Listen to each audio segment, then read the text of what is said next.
Welcome back to the Onebar and Lupagus show. I am Lupagus. Minnesota Vikings busy today before they fly out to New York, working out multiple punters. This time it is Corliss Waitman. Earlier today they worked out Brock Miller. So before we talk about Corliss Waitman, the newest punter the Minnesota Vikings have tested out, be sure to subscribe to the channel, like, and comment. Also head over to onebarandlupagus.com. Get yourself maybe a wonderful, cozy, warm hoodie. Temperatures are starting to drop. Why not be toasty warm in a beautiful Onebar and Lupagus hoodie? All right, so let's talk about Corliss Waitman. And unlike Brock Miller, who they worked out earlier today, who had no NFL experience, Vikings said, wait, man, let's bring in one more guy who does have some experience, and that's Corliss. Corliss Waitman, 2021, he punted for the Pittsburgh Steelers. 2022, he was with the Denver Broncos. He does have 103 total punts in his career for 4,835 yards, which is a 46.9 yards per punt average. His long is a boot of 63 yards. He's had 7 touchbacks in his career. 31 of his punts have landed inside the 20. Again, Corliss Waitman, he actually has been with some teams since then. I know 2022 was last actual game action, but he was with the Patriots in 2023.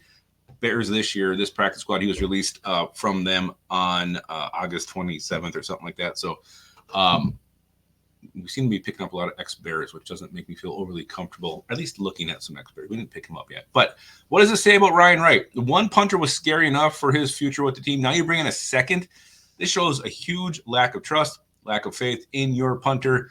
If I'm Ryan Wright, I'm like, okay, 1 was fine. I'm motivated. 2, I'm like, okay, now I'm just shitting my pants because this is really pushing it.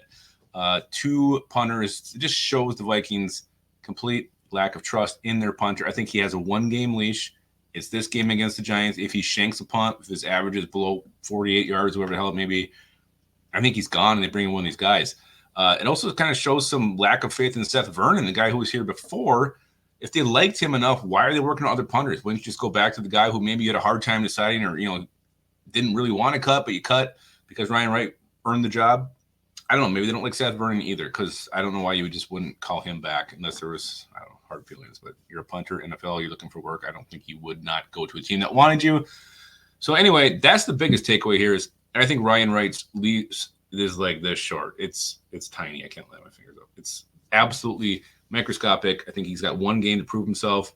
And the Vikings have shown they're not afraid to move on and look at some other guys, even guys with, a guy who hasn't kicked in the league in 2 years, a guy who has no punting experience at all in the NFL. So, again, Ryan Wright, your time, your days may be numbered unless you can boot the hell out of the ball this Sunday, assuming the Vikings do actually punt against the Giants. Let me know in the comments, what do you think about the Vikings bringing in another punter?